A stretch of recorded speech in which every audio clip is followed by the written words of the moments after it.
नमस्कार मित्रहो, दी पॉलिटिक्स चॅनलवर आपलं सर्वांचं स्वागत आहे. मित्रहो, सोनम वांगचुक हे लडाखमधील अभियंता आहेत. ते मागच्या 20 दिवसापासून जे 28 जूनपासून जंतर मंतरवर उपोषणाला बसलेले आहेत आणि ते उपोषणाला आपल्या प्रश्नासाठी नाही तर नीट आणि इतर परीक्षाबाबत जबाबदारी निश्चित करावी आणि शिक्षण मंत्र्याचा राजीनाम्याची मागणी त्यांनी केलेली आहे. धर्मेंद्र प्रधानाचा राजीनामा घ्यावा, कारण या परीक्षेसाठी सामान्य शेतकऱ्याची मुलं शेत विकून अभ्यास करत असतात आणि ती पेपर जर सातत्याने फुटत असतील, 24 मध्ये तेच झालं, पुन्हा आता तेच झालं आणि मग याची जबाबदारी तर कोणी स्वीकारत नसेल तर लोकशाहीचं काय. या प्रश्नासाठी ते मागच्या 20 दिवसापासून उपोषण करत आहेत. याची याचिका दाखल केली. हे लडाखमधील अभियंता आहेत, शिक्षण तज्ज्ञ आहेत, पर्यावरणवादी कार्यकर्ते आहेत.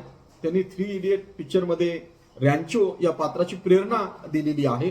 सोनम वांगचुक ची प्रकृती दिवसेंदिवस खालावती आहे आणि ती खालावलेली प्रकृती लक्षात घेऊन जनहित याचिकेवर सरन्यायाधीश DK उपाध्याय आणि जस्टिस तेजस करिया यांनी त्यांची प्रकृती, त्यांची तपासणी नियमित व्हावी आणि त्यांची प्रकृती खालावणार नाही, कारण प्रत्येक व्यक्तीचा प्राण हा अमूल्य आहे अशी नोंद सुप्रीम कोर्टाने सुद्धा केलेली आहे.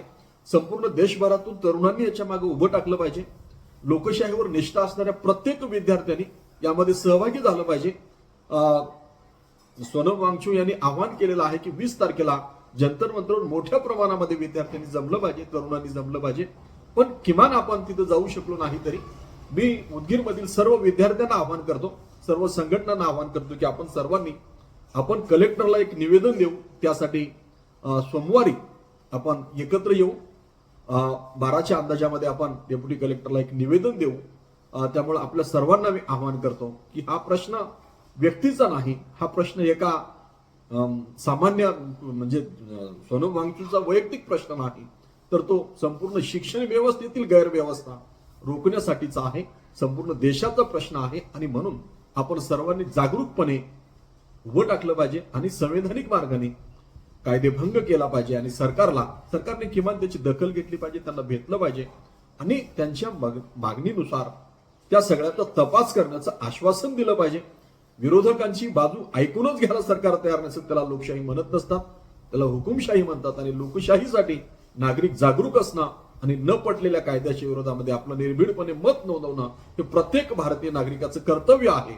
म्हणून उदगीरकरांना मी पुन्हा एकदा आवाहन करतो, आपण सर्वांनी शक्य असेल त्या सर्वांनी उपस्थित राहावं आणि आपण कलेक्टरला कायदेशीर पद्धतीने आपण निवेदन देऊ आणि या गोष्टीबद्दल सरकारचा निषेध करू आणि पूर्ण ताकदीने आपण सोनम वांगचुक यांच्या पाठीशी उभा राहू. धन्यवाद.